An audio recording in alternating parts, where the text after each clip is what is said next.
I'm told that very quietly Manchester City, trying to get Kane because, they're trying to have a smokescreen that's all about Haaland, but underneath it all, I think it's Harry Kane.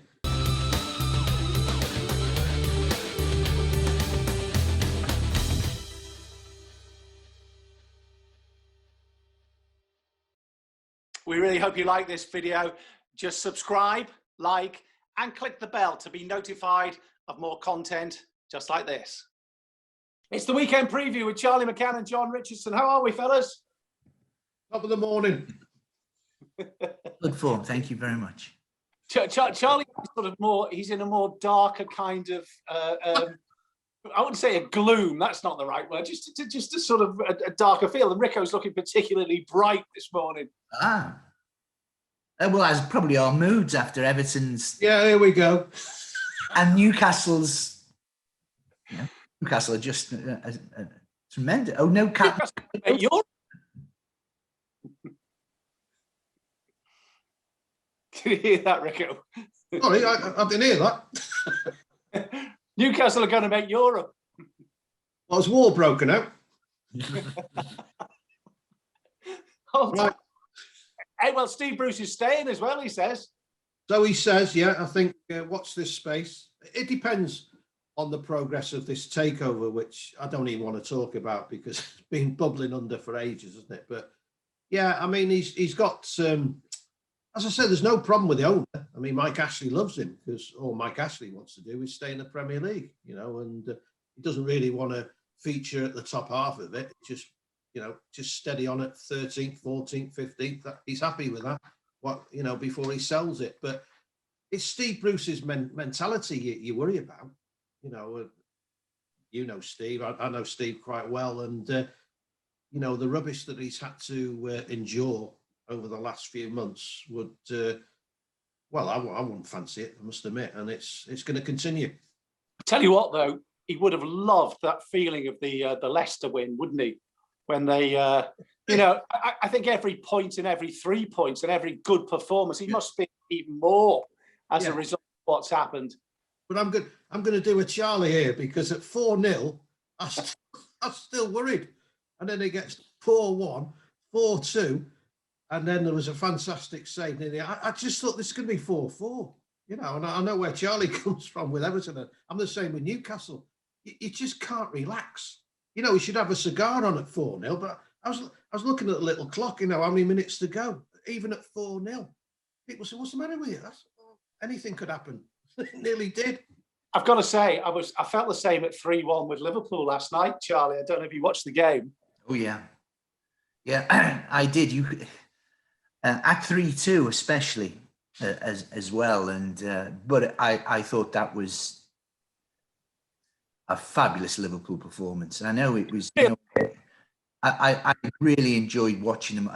They set up perfectly for them, didn't they? And, in scoring but to come back from a goal down, I think shows real mettle when you know what United have done midweek, getting beat at home by Leicester. And, quite rightly, I think Manchester United, I think, should want, if they get into the Champions League next season, maybe Liverpool out, because Liverpool are one of probably only 8 or 10 teams who could win that competition. I don't think Leicester City can. But for Liverpool to pick up and carry them, I thought was, and you look back on that performance, and we look back on that season and say, how are that Liverpool side, how are they fighting to be in the Champions League? Because they were very good. But against a very, very poor. And again, Harry Maguire has had his critics, certainly at the start of the season. They've looked at, he doesn't miss a game. Well, he's missed the last two against Leicester and Liverpool. And the L word is maybe there'll be a bit more love for Harry Maguire. I'm a massive Maguire fan, but they were shambolic at the back. I'm afraid, and it could have been worse. Of course, was there a penalty, discussed VAR, whatever? We've been there, but for Liverpool to do that, I thought was exceptional. But of course, it come with this handshake gate as well. Is 3 into 4. What are we going to do? Is one of them's got to go? You would imagine, Mane, that was, he won't like that. And what does he do at the weekend as well? They've got West Brom away, Yes. away, and then Palace at home. It's fascinating. I don't think he'll play the four of them. Maybe he will play the four of them in one of the games, but I was and I also thought as well. Sorry, John. Dean Henderson. What was he doing for the fourth goal? Well, there's a couple of things there that we'll pick up on. Let's do the Dean Henderson one. Roy Keane, I watched after the game, Rico. I don't know if you saw him, was very disparaging about a number of players, Fred, and I did actually smile when he said Bruno Fernandes spent half the night crying.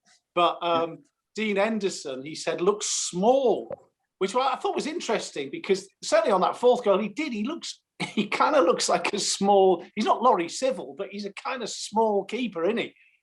Well, I remember playing in goal for my junior side, and that's the sort of thing you do as a junior. You wouldn't come racing out. You'd just be sort of stuck on the spot, if you like, a little bit afraid.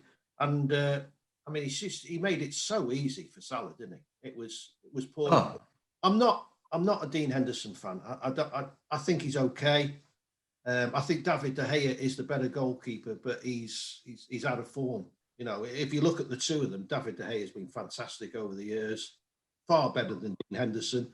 But you have to look at David De Gea's form at the moment. It's not good enough. But he is the better goalkeeper overall. I think Man United, they might have to look for a keeper. They're talking about Sam Johnson, of course, started at Old Trafford, the West Brom keeper, somebody like that. Dean Henderson, not for me. Are we going to go on to... Sorry, Charlie, go on. No, did I hear that Heaton's going back to Manchester United? Well, that was a possibility as well. Oh. I think Have you been looking in my stories. computer? No, that's right. That was right, because Martinez has been outstanding. Of course, Heaton, got injured, Martinez has come in and done unbelievable. Can I just a little point on Liverpool, because I like you're saying, Charlie, I think Liverpool of all the teams have actually been the most fascinating this season because of what's happened. And I'm still watching. I'm watching Liverpool last night. Of course, the WhatsApps are flying left, right, and I'm going, Thiago. Liverpool was such a pressing team. Are they between the 4 into 3? I think there are so many questions around Liverpool. Oh. What kind of Liverpool? Is it Liverpool in transition? Is it Liverpool at the end of its cycle? Is Salah? I don't know. There's so many questions about Liverpool more than any other club.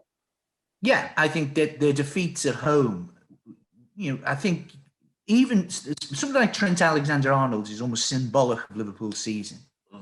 When they played at St. Mary's, his performance, his defending wasn't that great last night, but he played like Roy of the Rovers yesterday. It was how can a right back dominate the game? Steven Gerrard did that. I remember at Leeds when he first came for Liverpool, when I saw, when he burst on the scene, and I thought, my God, who's this guy? It was that good, I felt.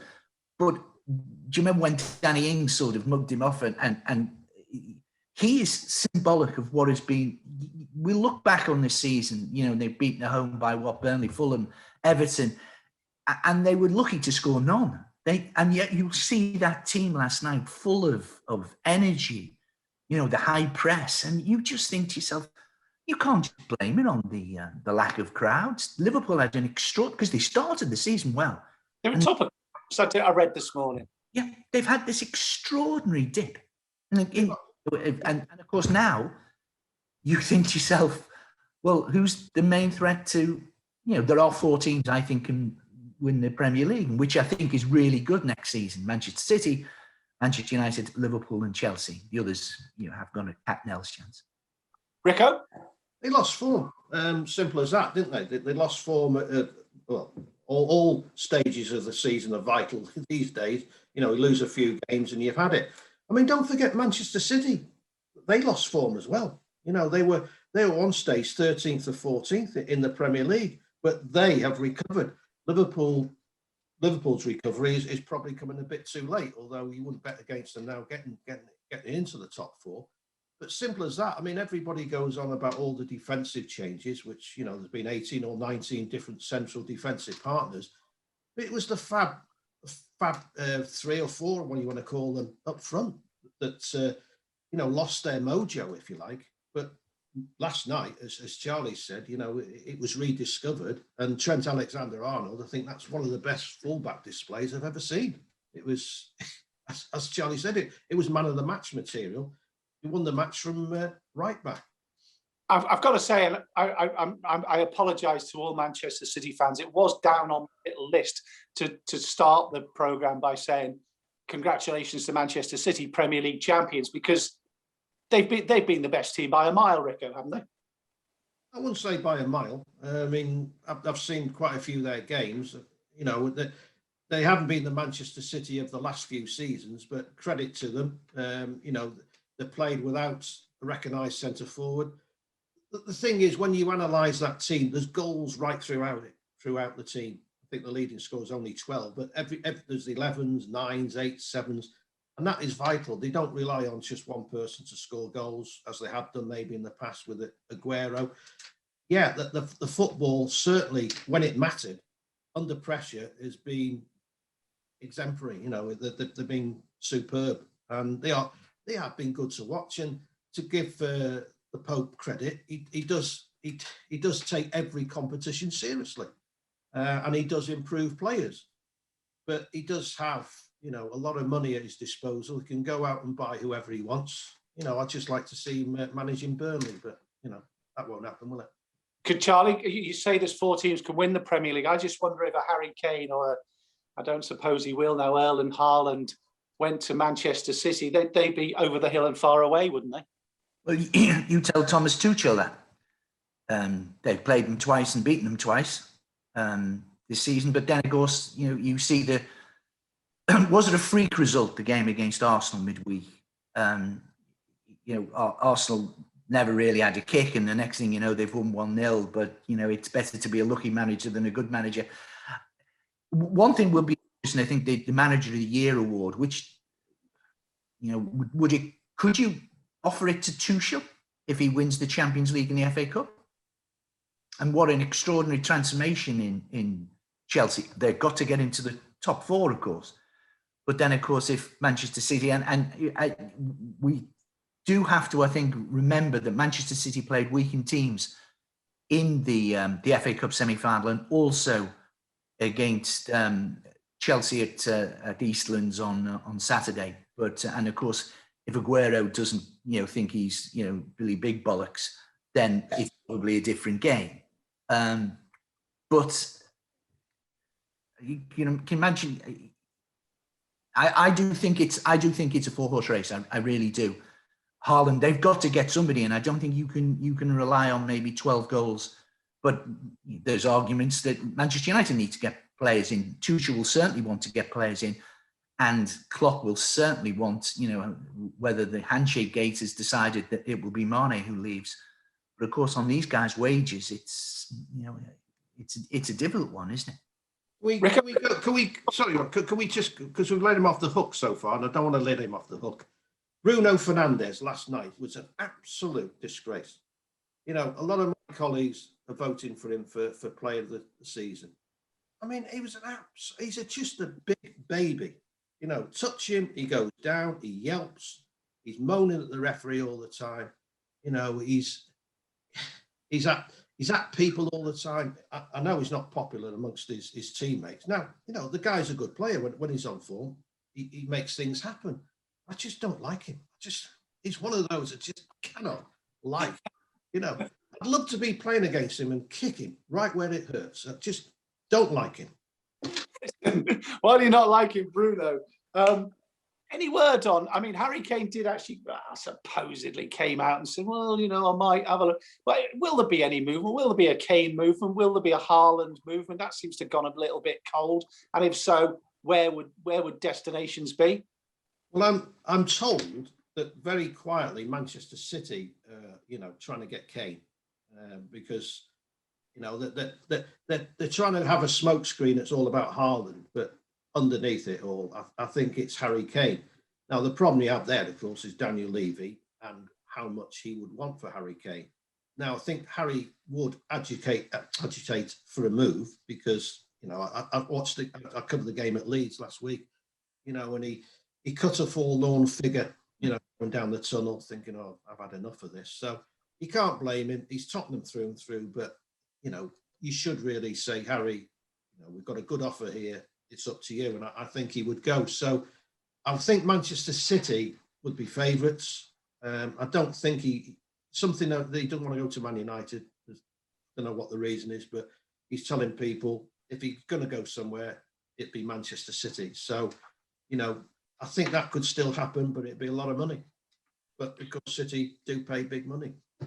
Have West Ham run out of puff, Charlie, just at the wrong time? They were very poor against Everton, weren't they? I thought Everton were good, to be fair. I thought Everton played only as well as they did against Arsenal when they were fortunate to get a 1-0. Probably deserved the 1-0 against West Ham, and Everton woke up after 60 minutes against Aston Villa and, you know, and thought, this is a game we've got to win. We tried to nick 1-0s in all 3 games and successful for 2 of them. But Everton don't deserve to be in Europe, let alone the Champions League. They're not good enough. They've been well managed this year and they've done the best of it. But you're telling Everton wouldn't get out the group stages if they got into with that squad. But it is going to be a case of rebuilding, I think. And you know my sentiments about half that Everton side just don't have the legs for the Premier League. They don't have, and you know, they don't have the class as well for the Premier. You know, to be, of course, that team can finish 8th is the best they could do, I think. Arsenal will, I think, usurp Everton. If not this season, Arsenal will come back, I think. But no, West Ham and Everton are the 2 who've probably overachieved. Leicester, arguably, also. But that's probably because we've had this extraordinary, you know, dip at places like Spurs and Arsenal and obviously Liverpool. Well, Everton could be heading for the UEFA's new brainchild, the conference next season. You know, we've got the Champions League, got the Europa League, which is a waste of time, and now you've got an even bigger waste of time, the conference, which is one below that. And the incentive for the winners of the fantastic conference is that you go into the Europa League the next season. Wow! So anyway, look forward to that. What was I going to say? You put me off the thread there. I was going to say something to you. What we're talking about, Everton. We were talking before we came on about Crystal Palace, who I find interesting. Are we saying that Roy Hodgson is definitely going? And I did mention to you that I think 16 first-team players are out of contract. Yeah. What do we know about Crystal Palace, Rico, in terms of next managers? And is there definitely going to be a change? Yeah, I mean, otherwise there'd been talks about Roy's contract now, wouldn't there? I mean, as you say, we're almost at the end of the season with so many players' contracts, you know, up. So they're letting Roy go down. They're letting Roy go the right way. You know, they haven't sacked him. They say, right, Roy, you've done a fantastic job. You know, we've got to move in a new direction.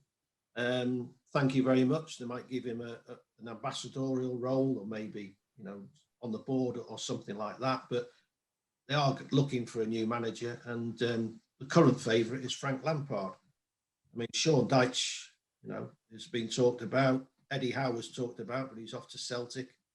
That's going to be a strange one, by the way. And there's one other. Yeah, Chris Wilder. Sorry? Did you say Chris Wilder? Yeah, Chris Wilder's had a mention, yeah. So anyway, in answer to your question, Rob, yeah, there's going to be a managerial change at Selhurst Park. I hate to talk about VAR, Charlie, but there's been 3 incidents that I've watched, and having watched you as such an outstanding, dominant centre-half during your illustrious career, how do you tackle people without following through? You can. You're suggesting that Bailly's. I thought it was a borderline foul. I thought Bailly is an accident waiting to happen. Every time he kicks the ball, he wants. But a lot of centre halves do. They want to follow through. When the Leeds player got sent off at Manchester City, a couple. Yeah, there was Vestergaard against Vardy. The ones I've looked at, Vestergaard against Vardy, which was overturned. Balbuena against Chilwell for West Ham against Leicester. Chelsea rather, that I don't know if you saw when he sort of. Yeah. But I didn't think it was a penalty last night for Bayern. I agree, he's an accident waiting to happen. There's no doubt about that. But I don't know how you stop yourself. The stopping and going through and following through, I think it is a grey area. I must say, how somebody decided that, you know, there has to be clear evidence that wasn't a foul. Well, I disagree with that. Whether it should have stayed with Taylor's first decision, and of course it shouldn't have been overturned if he'd not given a penalty. But I don't think it should have been overturned when he did give a penalty. I thought, I'm sorry, you can injure somebody. Yes, you've got the ball, but there's no question that he's not decelerating once he's kicked the ball. He's accelerating and trying to get a piece of the player as well. I don't think there's anything wrong with trying to stamp that out, but it is a very difficult thing. And of course, it looks worse, I think, when it's slowed down than it did in but again, I have no strong opinion about that. It is, I think, the least of VAR's worries. I mean, things like offsides to me is the main culprit of what has been a dreadful season for VAR. Well, we see changes, Rico. I don't know that you've got to go to all kinds of legislators and all that to see VAR. I just think there's a general fed upness. You know, Michael Antonio saying, I don't even celebrate a goal now because I'm waiting. I thought he's refining, doesn't it? Yeah, I thought that was really. I felt sick in the stomach, you know, when I heard that, because I thought it was a real poignant quote that I can't celebrate because it might be disallowed. Well, football's all about, you know, spontaneity, you know, impromptu celebrations, blah blah blah. All right, you look towards the linesman, don't you, for the flagger, but that's about it. But now VAR is crushing the emotion out of the game. And I mean, I'm a VAR fan. Well, I was a VAR fan. I still think the equipment's good. It's the people behind it that needs sorting out. And what I don't like is it's referees refereeing referees. I would like to see older referees, you know, retired referees who haven't got any issues. They should be in front of the monitor, not colleagues who, you know, they talk to all the time. So somebody a bit away from the actual, you know, sort of center of it all. A Mark Halsey or somebody like that in front of the screen, you know, who can give a sort of a neutral view, if you like. So I mean, there's nothing wrong with the actual equipment.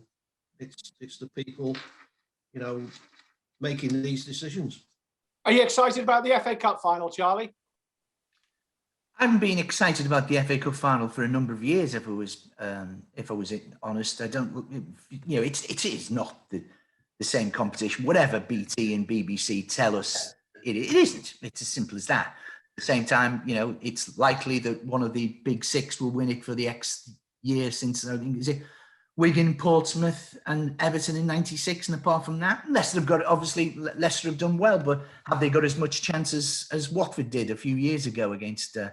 Because Leicester did beat Manchester United, but they beat Manchester United reserves, and they got beat by Newcastle last week, and they're over the line. But yes, they've got a chance. But I think Chelsea will win. Am I excited by it? No. I think once again, I'm sorry to say, I'm more excited by some of the Premier League games this weekend and the battle for, you know, the Champions League spots, and also, and you know, I like the fact that there's games next week as well going, and let's hope something goes right down through the wire and we don't have we don't squib on Sunday. Am I excited? Not particularly, no. Will you what? Oh, you won't have a chance, will you, Chelsea, Leicester? Sorry? Will you have chance? You won't have a chance to watch it. You'll be over the Pennines or something like that, won't you? I'll be hurtling to Abersock.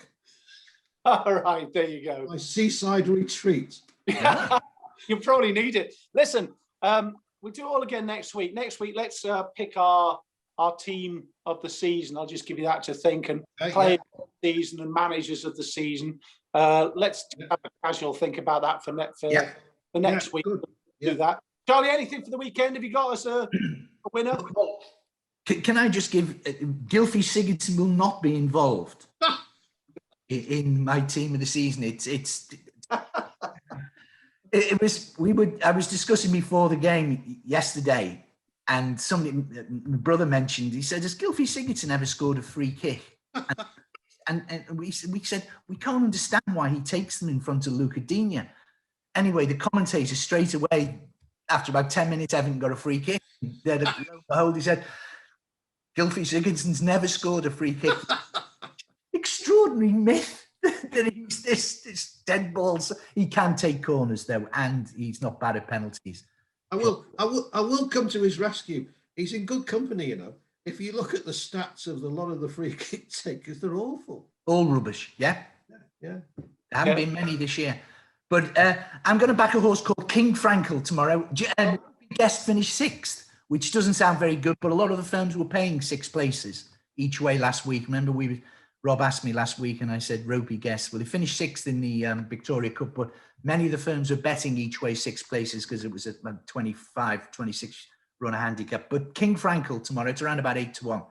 I've just started writing my copy for tomorrow, and Trivello I'm really keen on this horse of Donald McCain. Trivello at Bangor, I think it's in the first race. So that'll be, as John's on his way to the big one, Burnley versus Leeds tomorrow. Let's take care. Cheers, guys. Bye. Have a lovely weekend. And you.